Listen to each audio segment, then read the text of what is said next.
நமஸ்காரம். நான் இன்றைக்கி அஞ்சனப்பட்டி துவையல்னு ஒன்று பண்ண போகிறேன். அது ஒன்றும் கஷ்டமானது ஒன்றும் இல்லை. அஞ்சனை மசாலா பாக்ஸ்குள்ளே என்னென்ன இருக்கோ அதெல்லாம் போட்டு வறுத்துட்டு சடனாக பண்ணிடலாம். நம்ம தடால்னு யாராவது வந்துட்டால் கூட அந்த துவையல் அரைச்சி ஒரு சாத்துந்து பண்ணி எல்லாருக்கும் கொடுத்துடலாம். அது பண்ண போகிறேன். அதுக்கு என்னென்ன சாமான் வேணுங்கிறத காமிக்கிறேன், வாங்க பார்க்கலாம். அஞ்சனப்பட்டி துவையலுக்கு சாமான்கள் எடுத்து வச்சுருக்கேன். புளி ஒரு சின்ன எலுமிச்சம்பழ அளவு புளி வச்சுருக்கேன். உளுத்தம்பருப்பு, துவரம்பருப்பு 4, காஞ்ச மிளகாய் வச்சுருக்கேன். கடலைப்பருப்பு 2 ஸ்பூனு, தனியா 2 ஸ்பூனு, மிளகு 1 ஸ்பூனு, வெந்தயம் 1/2 ஸ்பூனு, கடுகு 1/2 ஸ்பூன், ஜீரகம் 1/2 ஸ்பூனு, கடுகு 1/4 ஸ்பூனு, பெருங்காயம், அதுக்கு தேவையான உப்பு, வறுக்கிறதுக்கு எண்ணெய், கொஞ்சோண்டு தேங்காய், கொஞ்சோண்டு வெல்லம் வச்சுருக்கேன். தேங்காய் வேணும்னா போட்டுக்கலாம், இல்லைன்னா வேண்டாம். கருவேப்பிலை கொத்தமல்லி இருந்தாலும் அதோட சேர்த்து வறுத்துக்கலாம். நான் அஞ்சனப்பட்டி துவையலுக்கு வறுக்க போகிறேன். வானலி போட்டு எண்ணெய் ஊற்றிக்கலாம். எண்ணெய் காயிறது. முதல்ல உளுத்தம்பருப்பு போட்டு நல்லா கோல்டன் ப்ரௌனாக வறுத்துக்கலாம். உளுத்தம்பருப்பு வறுத்துட்டேன். இப்போ கடலைப்பருப்பு வறுத்துக்கிறேன்.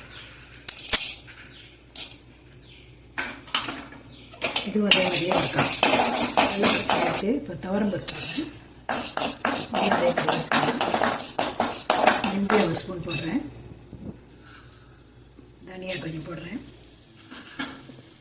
மிளகு கொஞ்சம் போடுறேன். 4 கடுகு போடுறேன். நல்லா வறுத்துக்கலாம். மிளகாய் 4 போட்டுக்கிறேன். அடுத்து ஜீரகம் 2 போடுறேன். பெருங்காயம் போடுறேன். கருவேப்பிலை கொஞ்சம் போட்டுக்கிறேன்.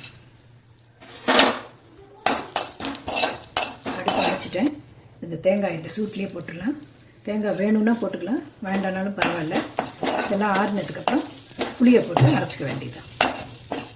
அரைச்சி காமிக்கிறேன் உங்களுக்கு. அஞ்சனப்பட்டி துவையல் இப்படி தான் இருக்கும். நீங்களும் அரைச்சி பாருங்க.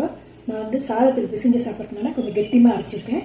இங்கே வேணும், இந்த இட்லி தோசைக்கு வேணும் அப்படின்னாக்கா கொஞ்சம் தளர்த்தி பண்ணிக்கலாம். இதை நீங்களும் பண்ணி பார்த்துட்டு எங்களுக்கு சொல்லுங்கள்.